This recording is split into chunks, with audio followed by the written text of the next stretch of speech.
Oriġinarjament is-serja televiżiva Ġermaniża Belġjana The Window kellha tinġibed f'5 ijiem, iżda t-tim tal-produzzjoni ddeċida li jespandi dan il-perjodu għal 15. Dan wara li skoprew għadd ta' postijiet madwar Malta li huma tajbin biex jintużaw għas-serja televiżiva tagħhom.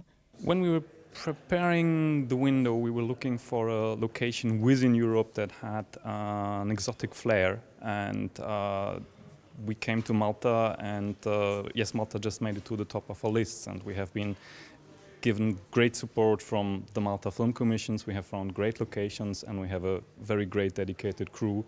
So I think we definitely made the right choice to shoot part of The Window in Malta. Ix-xenarji tal-belt, il-Kottonera u l-Marsa se jkunu qed jidhru fiż-żewġ episodi li qed jinħadmu f'Malta, hekk kif The Window hija produzzjoni dwar is-suq ta' trasferimenti tal-futbol. Fix-xogħol tal-ġbit ta' din is-serja 30 minn 56 ħaddiema huma Maltin, fosthom anke atturi. Waqt żjara fuq is-set f'lukanda fejn tuffiha l-Kummissarju tal-Films Johan Grek qal kif l-industrija tal-films f'pajjiżna ngħatat spinta biex ma tibqax staġjonali. Irridu industrija li tibqa' u mhux taħdem bl-iskossi. U fil-fatt minn Marzu li għadda sallu bqajna għaddejjin with back-to-back productions. Da xi ifisser? Ifisser li aktar nies qed jaħdmu f'din l-industrija u n-nies li jaħdmu diġà fl-industrija jibqgħu għaddejjin minn proġett għal proġett. Żaret ukoll is-sett il-Ministru Giulia Farrugia Portelli li saħqet dwar l-inċentivi fiskali li qed ikomplu jattiraw aktar produzzjonijiet internazzjonali biex jaħdmu f'pajjiżna.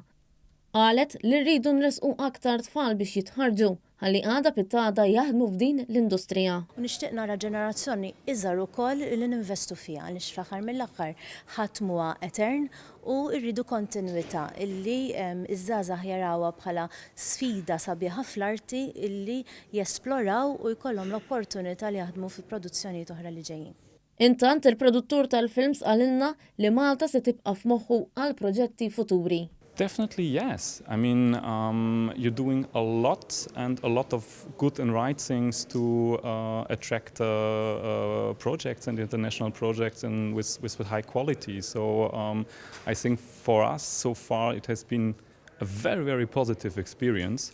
So I'll definitely keep Malta on my books for future projects. Absolutely.